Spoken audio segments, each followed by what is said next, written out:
A story from another era, those bygone days of restaurants and in-person dining. A server approaches a group of Jewish diners after the meal is complete. While clearing plates, the server looks at the group and asks without a trace of irony, "Was anything okay?" We greet each other as we can now. You know the words, it's almost automatic. A habit, a virtual verbal tic. Hi, how are you? Then a pause. No, seriously. How are you, really? And sometimes, most often, swallowed. Do you really want to know? What a world as we come together, online and on screen, in little boxes.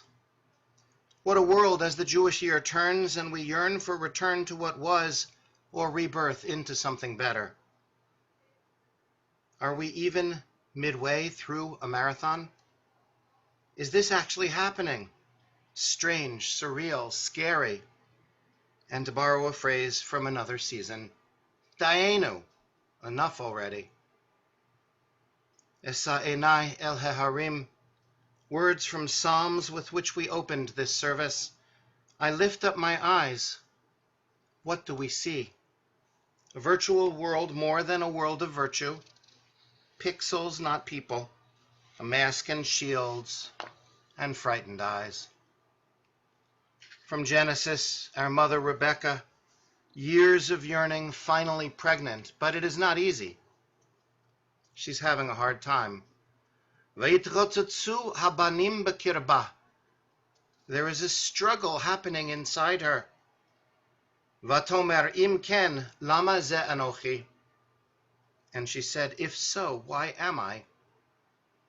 What is this for? What is this all about? Vatelech lidrosh et Adonai. And she went to try to make sense, to make meaning out of her life. In the midst of all this, how many times have you felt just, if not sick, then sick at heart? If not awful, then off, not yourself? There is a too strong bond between in and out. Things are not the way you want them to be, so too often we are not who we want to be. My friends, I want to speak with you this night about balance and equilibrium, about darkness and light, about the curse of Corona and counting blessings. But first, a word of appreciation for asymmetry and imbalance. Indeed, we can go too far in giving equal time to all sides. Our very existence, literally, physically, depends on imbalance. At the moment of creation, physicists say there should have been equal amounts of matter and antimatter, all of which should, upon contact, have immediately annihilated each other.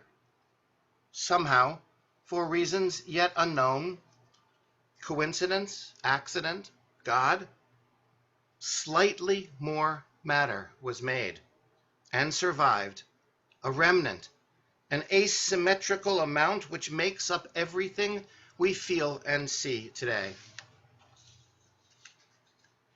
As in particle physics, so in physiology, psychology, matters of the heart.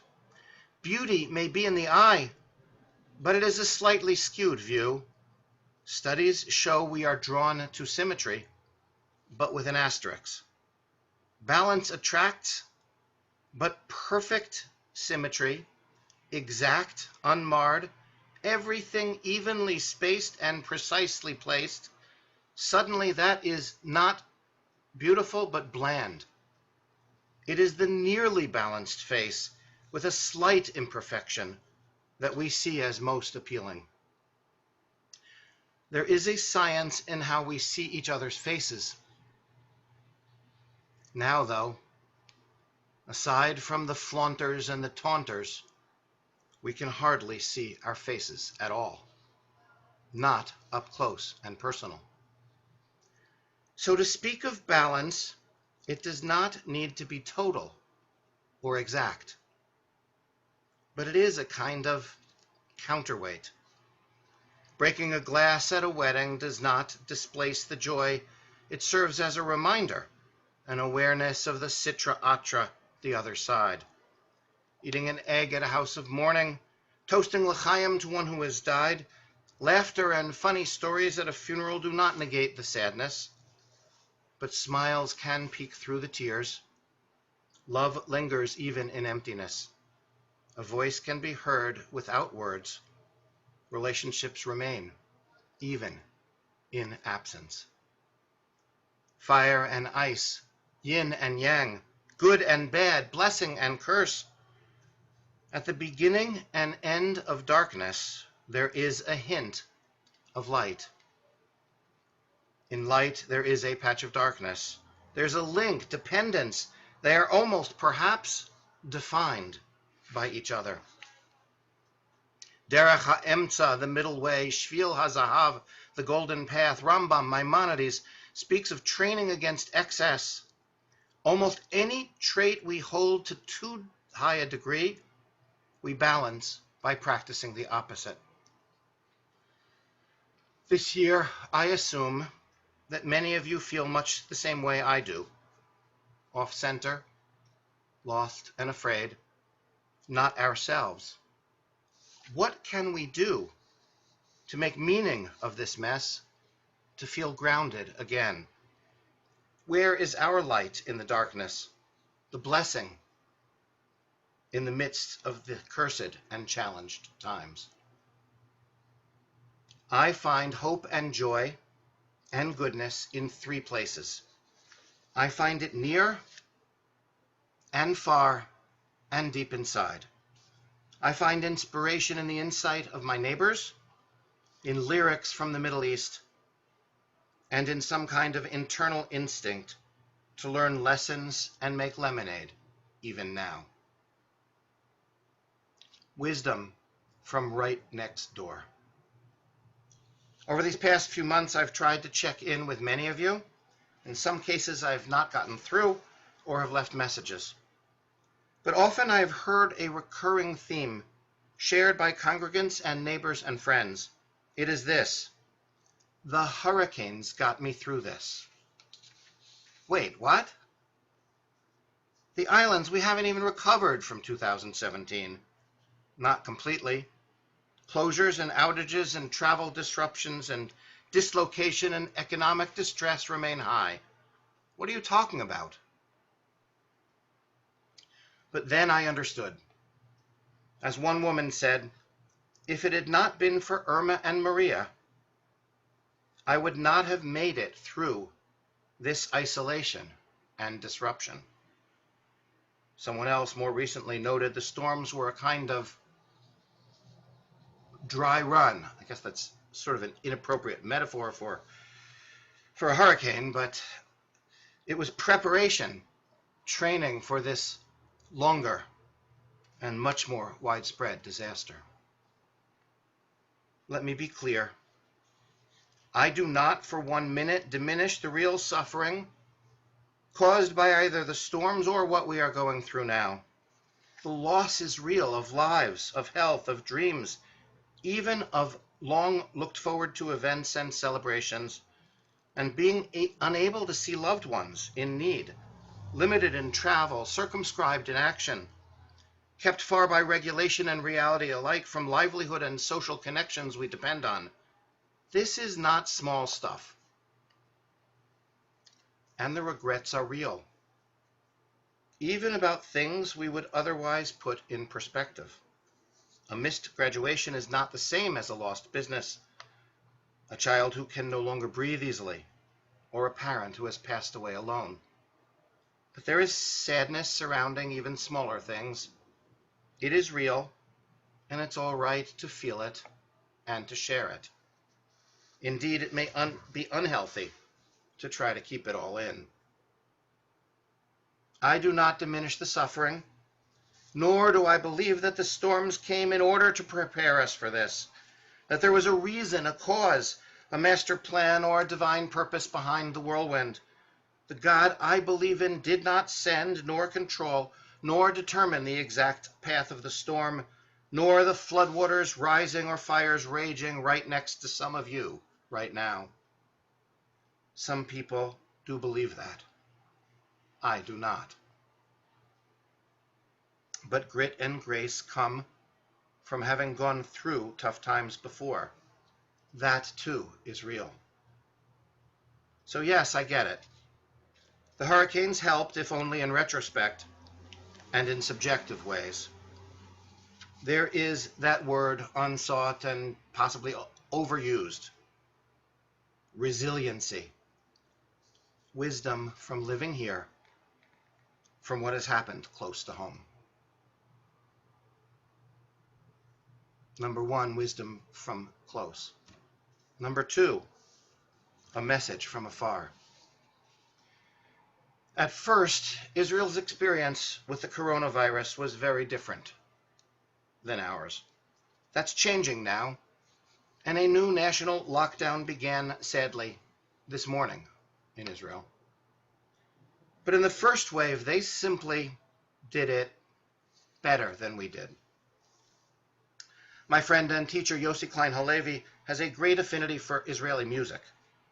Shira b'tzibur, public singing, was a unique feature of early Israeli life. Perhaps as they did for us here in the 1960s, songs gave voice to and shaped Israeli culture. Yossi says that having moved to Israel as young adults, music was, for him and his wife, their window into becoming Israeli. And he sees something new going on now, more relevant for Jews in the rest of the world than was that earlier Israeli music. At first, songs of the new settlers in an old land reflected the secular socialist ethos of the early pioneers, rejecting ritual, turning from tradition, being Israeli as opposed to anything Jewish. It was a denigration of the diaspora, viewing old Jewish ways as a disease, a centuries-long psychic pandemic which crept inside and poisoned the soul. But they were the new Jews, the revolution that was Israel at its formation. But pendulums swing. When intense revolutionaries succeed, their grandchildren usually relax.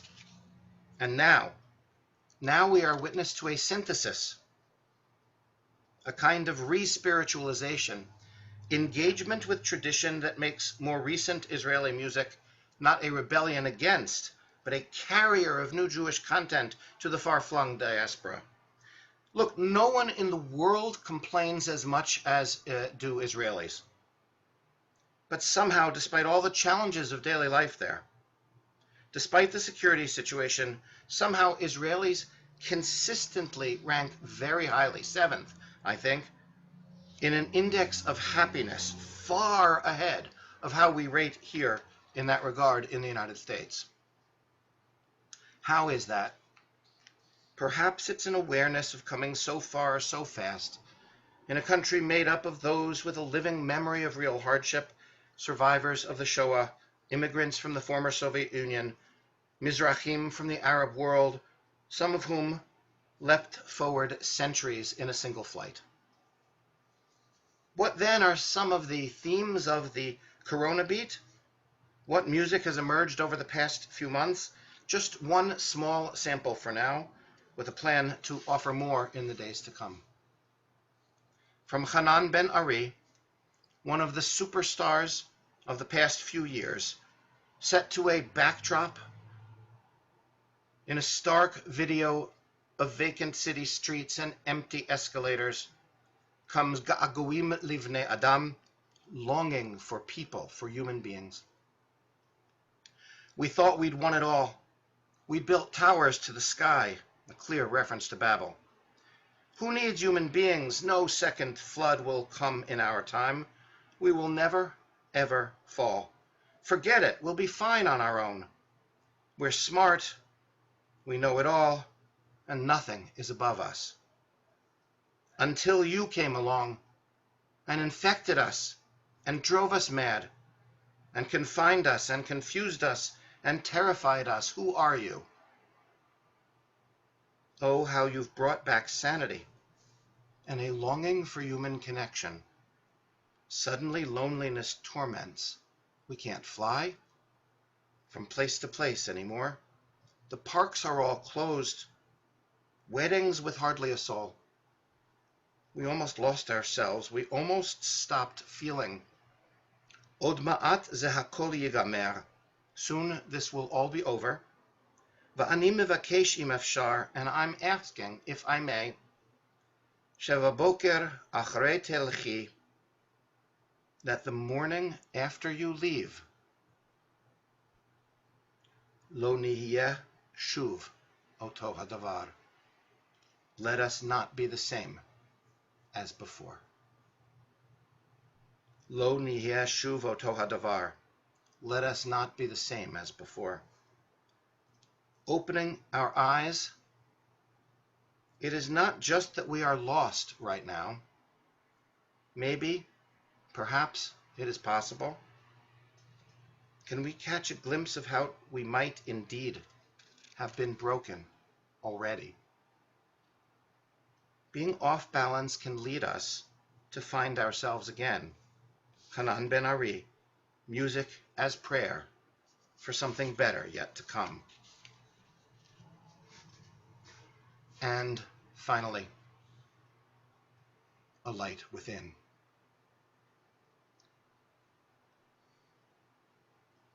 There are silver linings in dark clouds. I know that each of you has your own sense of this. Each of you would phrase this in your own way. But in counting blessings at a time of terror, and taking up Hanan ben Ari's plea, here is a sample of what I might say.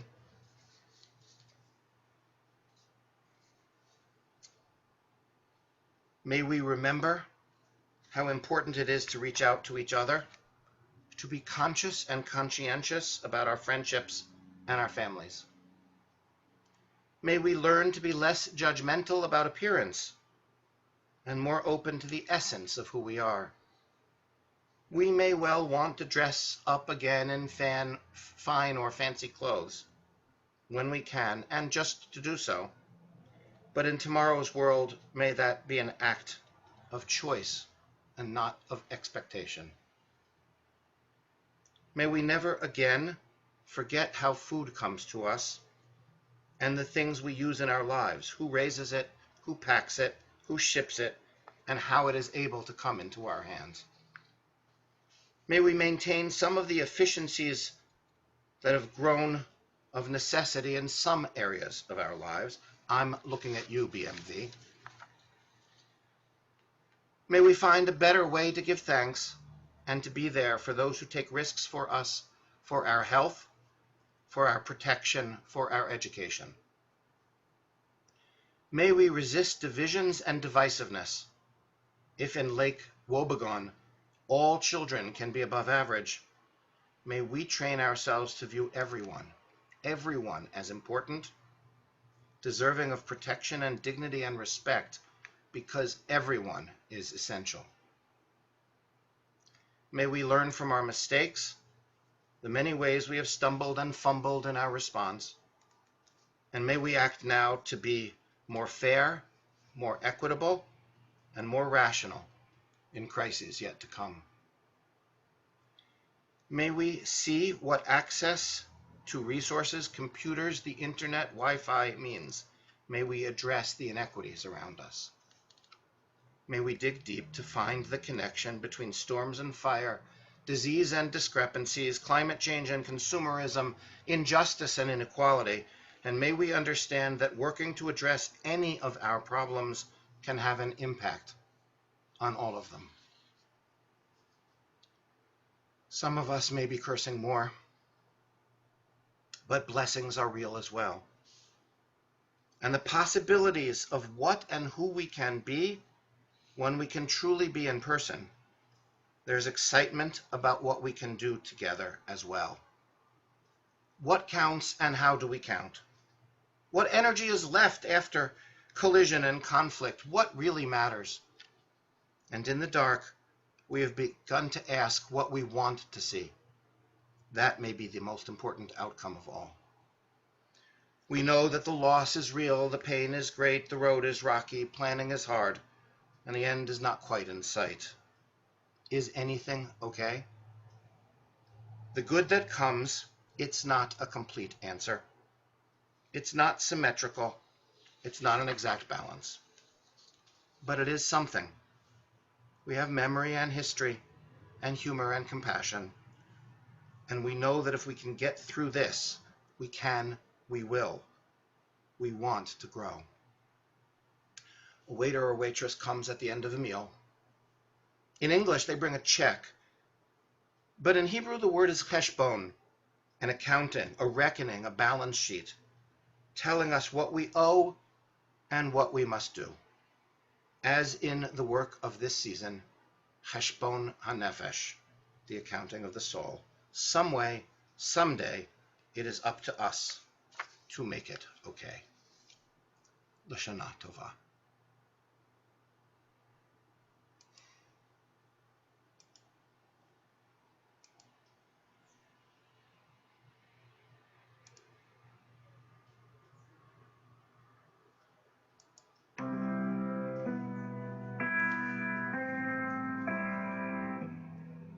כבר חשבנו ניצחנו הכל, מגדלים בשמיים בנינו, בן אדם מי צריך בן אדם, לא יבוא עוד מבול בימינו, לעולם לעולם לא ניפול, תעזוב נסתדר בעצמנו, חכמים נכונים וצודקים, וכלום לא נמצא מעלינו, עד שבאת והדבקת ושיגעת והזכרת ובלבלת והבהרת מיד,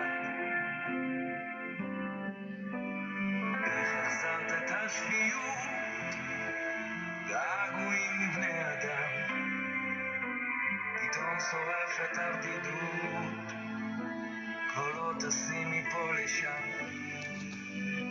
כל הפארקים נעולים, חתונות כמעט בלי, כמעט איבדנו את עצמנו, כמעט הפסקנו להרגיש, עוד מעט זה הכל ייגמר, ואני מבקש אם אפשר, שבבוקר אחרי שתלכי, לא נהיה שוב אותו הדבר.